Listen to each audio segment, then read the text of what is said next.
Крыжакі. Вобраз рыцараў у цяжкіх даспехах, прыкрытых белымі плашчамі, з вышытымі на іх крыжамі рознага колеру, суправаджае нас са школьнага ўзросту. Вось крыжакі ў фільме пра Індыяна Джонса, а вось у знакамітай кніжцы Генрыха Сенкевіча. Вось, напэўна, самы вядомы ўдзельнік крыжацкіх паходаў у апавяданнях пра Робіна Гуда Рычард Львінае сэрца. А вось злобны магістр ордэна мечаносцаў у фільме Эйзенштейна. І вы маглі не бачыць гэты фільм, але дакладна ведаеце, што нямецкія рыцары ходзяць як? Свіннёй. А пры чым тут свіння? Ну, пастраенне такое было, ваеннае, свіньёй называлася. Ну і, канешне, самае галоўнае — Грунвальдская бітва. Дарэчы, калі яна адбывалася? У той дзень, калі сышліся два войскі, вецер тады гнаў хмары, а сонца мела залавесны арэол. Я ўсё зразумеў, забыліся. Боўдзілы, ведаць трэба такія даты. 15 ліпеня. Адна са знакавых падзей для гісторыі ўсяго нашага рэгіёна. Палякі, літоўцы, беларусы узвялічваюць гэтую бітву ў помніках, раманах, апавяданнях, фільмах і мастацкіх творах.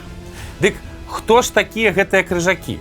Героі, як Рычард Львінае сэрца, ці злодзеі, пераможцы ці прайграўшыя? І як іх агулам правільна называць? Крыжакі, тэўтоны, мечаносцы і, самае галоўнае, як яны паўплывалі на развіццё нашых земляў. Добра ці дрэнна? Ды ясна, што дрэнна, што тут абмяркоўваць? А вось ёсць што. Давайце пагаворым.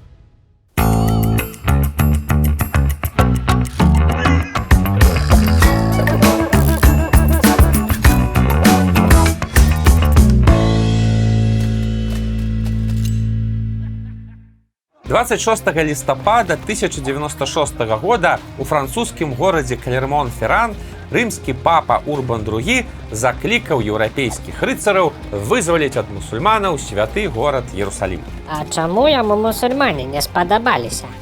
Ну, гэта горад, дзе зарадзілася хрысціянства. І мусульмане за некалькі дзесяцігоддзяў да гэтага гэты горад захапілі.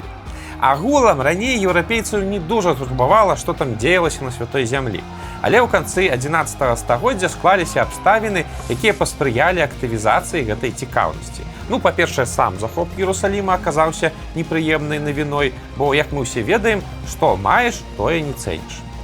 Па-другое, у самой Еўропе на той момант па розных прычынах сфармаваўся цэлы пласт служылых людзей, рыцараў і жаўнераў, якія не мелі сваёй зямлі, не мелі сваёй справы, і адзінае, што ўмелі, гэта добра ваяваць.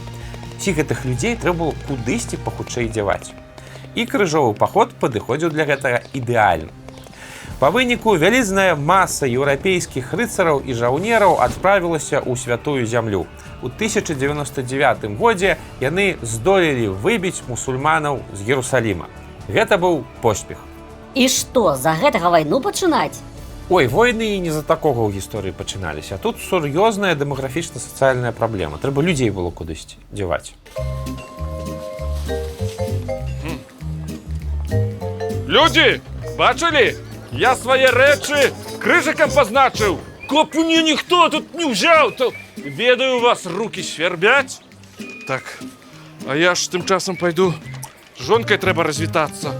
Ну і гэта замок на поясе вернасці ж замкнуць. Дзейніча, а то ведаю я гэтыя трубадуры, розныя музыканты.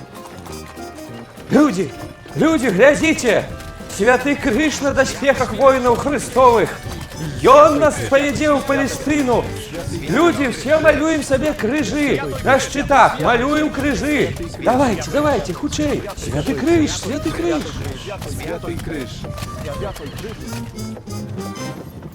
Патерностер! Мізерикордія доміні! Так а дзе мне цяпер свае рэчы шукаць? Святой крыж! У наступнае стагоддзе еўрапейскія рыцары яшчэ некалькі разоў аб'ядноўваліся для супольнага паходу на святую зямлю і здабычу Іерусаліма. І абагульнена мы завем гэтыя паходы крыжовымі, а іх удзельнікаў крыжакамі. Ну, бо сімвалам гэтых паходаў быў крыж. Калі выбері, То навошта яшчэ некалькі разоў хадзіць? Ой, ну там доўгая гісторыя. На самой справе вот гэты першы крыжовы паход быў адзіным паспяховым. Пасля гэтага мусульмане змаглі назад захапіць Іерусалім, і еўрапейцы яшчэ некалькі разоў хадзілі, каб адбіць у мусульман святую зямлю. Але больш у іх ні разу не атрымалася. Атрымліваюцца першыя крыжовы, астатнія крынжовыя. Можна і так сказаць. У святой зямлі еўрапейцам прыйшлося не салодка. Спёка, пясок, чужая культура і навокал суцэльныя ворагі. Шукаючы паратавання, еўрапейцы прыдумалі выйсце – рыцарскія манаскія ордэны. Ну, яно лагічна. На той момант у Еўропе было две супольнасці, якія ўмелі прафесійна і сістэмна выконваць ускладзеныя на іх абавязкі – рыцары і манахі. Умовы Палестыны былі настолькі суровыя, што давялося злучыць две гэтыя з'явы разам. Ужо ў 1099 годзе паўстаў першы такі ордэн – гаспітальеры. Ягоным удзельнікам мог стаць любы рыцар, это значыць, што прадстаўнік вышэйшага саслоўя, які прымаў манаскія зарокі – беднасці, цнатлівасці і паслухмянасці. Ордэн ахоўваў дарогі, дапамагаў падарожнікам і клапаціўся аб параненых. А не за многа ім і біцца, і маліцца, і ісці за 1000 кіламетраў, а пра цнатлівасць дык я ўвогуле памаўчу. Ну, вось такія універсальныя салдаты. Дарэчы, такі фармат працы аказаўся максімальна эфектыўны. Ён злучыў асабістую самаадданасць людзей і цэнтралізаваную сістэму кіравання. На свет пачалі з'яўляцца новыя ордэны.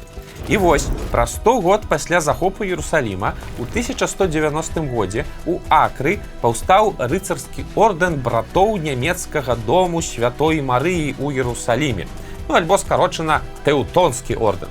Ад пачатку гэта былі проста браты ордэна гаспітальераў, родам з Германіі. Але з цягам часу высветлілася, што немцы трымаюцца асобна, гуртуюцца разам, іншых крыху недалюбліваюць, і па выніку яны арганізаваліся ў асобны выключна нямецкі ордэн на святой зямлі. Браты, калегі, сёння я прыйшоў да вас сумнаю навіною. Мы мусім аддзяліцца ад ордэна гаспітальераў. Як так? Чаму? Уяўляеце, яны не ведаюць, што такое Актоберфест. Некаторыя з іх не п'юць нават піва. Аддзяляемся! Аддзяляемся! Аддзяляемся! Нашым сімвалам цяпер стане чорны крыж. З папам рымскім я ўжо дамовіўся. Вось ягоная була. Можаце пачытаць. А як мы будзем называцца? Ордэн Тэўтонаў. Я прыдумаў. Ад пачатку тэўтоны, як і іншыя ордэны, працавалі ў Іерусаліме.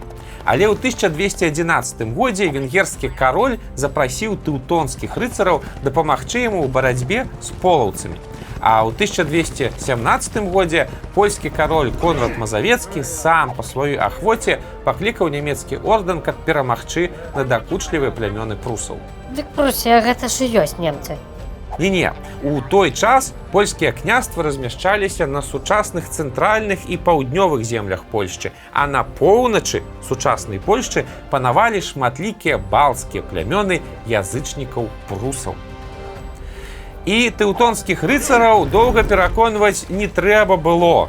Сядзець у гэтых пясках Палестыны было цяжкавата, іх даўно цягнула ў родныя мясціны, там, дзе лес, гай і рэчка. У 1231 годзе яны прыехалі ў Польшчу і заснавалі на беразе Віслы, якраз на мяжы польскіх і прускіх земляў, крэпасць Торн, ну альбо цяперашні Торнь. Пачакай, а што сучасныя палякі думаюць пра гэтага Конрада? Ну, вось тое і думаюць. Князь неадназначных рашэнняў. Крыжакі дзейнічалі максімальна жорстка і мэтанакіравана. Яны заходзілі ў глыб варожай тэрыторыі, будавалі там крэпасць і разбівалі нейкае канкрэтнае прускае племя, падпарадкоўваючы яго сабе. А пасля, пры дапамозе гэтага племені, разбівалі наступнае прускае племя і так далей. Гэта было доўгае і крывавае змаганне, якое цягнулася некалькі дзесяцігоддзяў і скончылася поўнай перамогай тэўтонскага ордэна. Па выніку прусы як племя амаль цалкам зніклі, іх назву з цягам часу забралі сабе немцы. А вось тэўтонскі ордэн ператварыўся з простай арганізацыі ў паўнавартасную дзяржаву. У 1309 годзе крыжакі перанеслі сталіцу ордэна з Венецыі, якая да гэтага ўвесь час знаходзілася якраз там, у магутны замак Марыенбург, які яны пабудавалі пад Гданьскам. Цяпер гэтае месца называецца Мальбарк, і замак, які там захаваўся, ёсць адным з буйнейшых замкаў у Еўропе. Яшчэ важнае тэрытарыяльнае далучэнне адбылося ў тэўтонаў у першай палове 13 стагоддзя. Тады на землях сучаснай Латвіі і Эстоніі дзейнічаў іншы рыцарскі ордэн мечаносцаў. А чаго мечаносцаў? Ну, таму што ў іх на плашчах, як загадаў папа рымскі, быў намаляваны крыж і меч. Дык вось, іх задачай была хрысціянізацыя плямёнаў ліваў, куршаў, зімгалаў і літоўцаў. Але ім не шчасціла. Іх разбіў Александр Неўскі, ну вось у той знакамітай бітве. З імі варагаваў вельмі паспяховы знакаміты полацкі князь Вячка, а 22 верасня 1236 года аб'яднанае войска жамойтаў і зіўгалаў ушчэнт разбіла мечаносцаў пры Сауле. Зараз у Літве і Латвіі гэта дата адзначаецца як дзень адзінства балтаў. Таму што мячы не насіць трэба, як фіфачкі, а біцца імі. Моцны гэта быў ордэн, ну проста крыху разбіты, не ўсім шанцуе. Вось жа, пасля той бітвы 12 мая 1237 года папа рымскі падпісаў указ, па якім ордэн мечаносцаў далучаўся да тэўтонскага ордэна, ну бо проста ўжо не меў сілаў дзейнічаць самастойна. І вы толькі паглядзіце на карту, якая вялізная тэрыторыя аказалася ў руках тэўтонаў. Уся паўночная Польшча – это асобны кавалак. Землі Латвіі і Эстоніі – это яшчэ асобны кавалак. А паміж імі... А што паміж імі?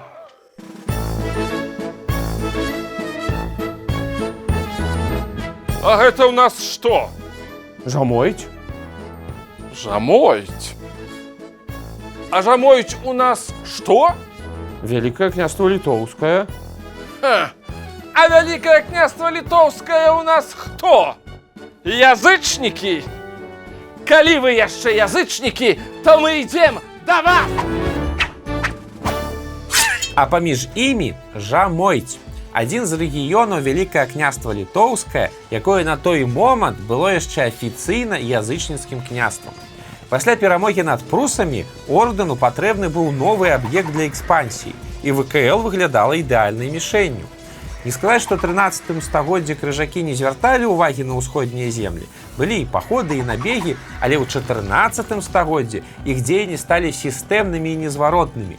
Гісторыкі падлічылі, што за гэтае стагоддзе ордэн наладзіў больш за 100 ваенных паходаў на землі ВКЛ. Вайна гэта была жорсткая і крывавая. Лічыцца, што тэрыторыі на памежжы двух дзяржаў ператварыліся ў бязлюдную пустку. Асабліва пацярпелі землі жамойців. За гэтыя 100 год шмат чаго здарылася. Вялікія вайсковыя паходы былі і шматлікія дробныя сутычкі, мірныя дамовы, якія заўсёды парушаліся, здрады, інтрыгі і падступныя забойствы. Добрая ілюстрацыя таго супрацьстаяння біяграфія Давыда Гарадзенскага, якую мы распавядалі зусім нядаўна. Можаце паглядзець. Кульмінацыяй гэтага амаль што 200-гадовага супрацьстаяння сталася знакамітая бітва 15 ліпеня 1410 года. Тады прыстарэлыя ўжо Вітаўт і Ягайла, якія набраліся вялікага палітычнага досведу ў змаганні паміж сопку, аб'ядналіся і супольна разграмілі рыцараў тэўтонаў на вялікім полі пад вёскай Грунвальд. Спынілі агрэсію немцаў на славян. Выратавалі нашу цывілізацыю, малайцы. Ну, на самой справе у сучасных даследчыкаў больш спакойнае стаўленне да той бітвы. Яна несумненна была маштабнай, але гэта хутчэй ужо была польска-літоўская экспансія на тэўтонскую дзяржаву, чым наадварот. На той момант хрышчэнне Літвы ўсё ж паўплывала на палітыку ордэна. Ён ужо не ўяўляў такой пагрозы, як раней. Грунвальдская бітва цалкам падарвала сілы ордэна. У 15 стагоддзі яны яшчэ захавалі за сабой землі на поўначы сучаснай Польшчы, але ўжо вымушаны былі стаць васаламі польскага караля. А ў 1525 годзе магістр ордэна Альбрехт Гагенцоллерн перайшоў у лютэранства і секулярызаваў ордэн. Браты, сёння я, як вялікі магістр, абвяшчаю секулярызацыю нашага ордэна. Так, я не памыліўся, секулярызацыю. З гэтай нагоды мы касуем нашыя манаскія зарокі і развязваем нашыя вузельчыкі беднасці, паслухмянасці і цнатлівасці. Хаця нешта ўжо і не хочацца. Секу чаго? Што ён зрабіў? Секулярызацыя, гэта тэрмін такі, абазначае пазбаўленне рэлігійнасці і пераход да светскасці. У дадзенай сітуацыі землі ордэна былі пераведзеныя ў прыватную ўласнасць і сталіся герцагствам прускім. Сам жа тэўтонскі ордэн існуе ў Вене па сённяшні дзень. Праз амаль што 1000 год ордэн вярнуўся да той жа дзейнасці, з якой пачынаў. Апека за бальніцамі і хворымі людзьмі. Ага, нарабілі дзялоў, а цяпер нібыта ні пры чым. А ледзьве нашу цывілізацыю не знішчылі падступнікі. Не, пачакай, там усё крыху складаней.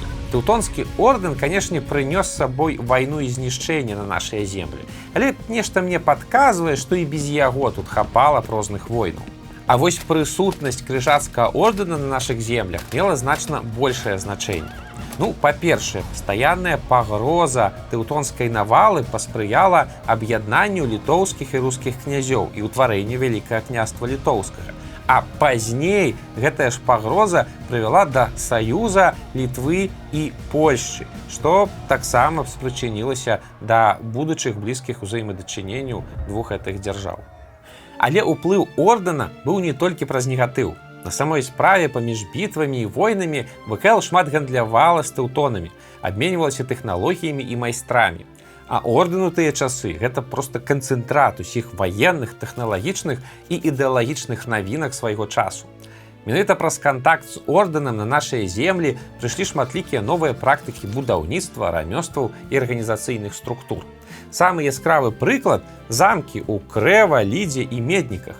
Гэты тып замкаў, кастэль, быў падгледжаны якраз у крыжакоў, і пазней выкарыстаны супраць іх саміх. Таму не варта спрашчаць культурны, эканамічны і палітычны ўплыў тэўтонскага ордэна на нашу гісторыю. Ён быў шматбаковы.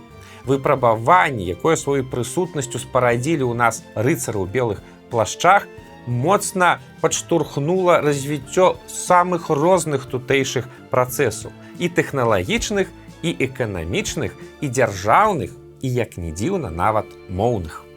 Вітаю вас, шаноўныя сябры, у эфіры праграма «Мова відэрной». І сёння мы вывучым цудоўныя нямецкія словы, якія спатрэбяцца ў вашым беларускім жыцці.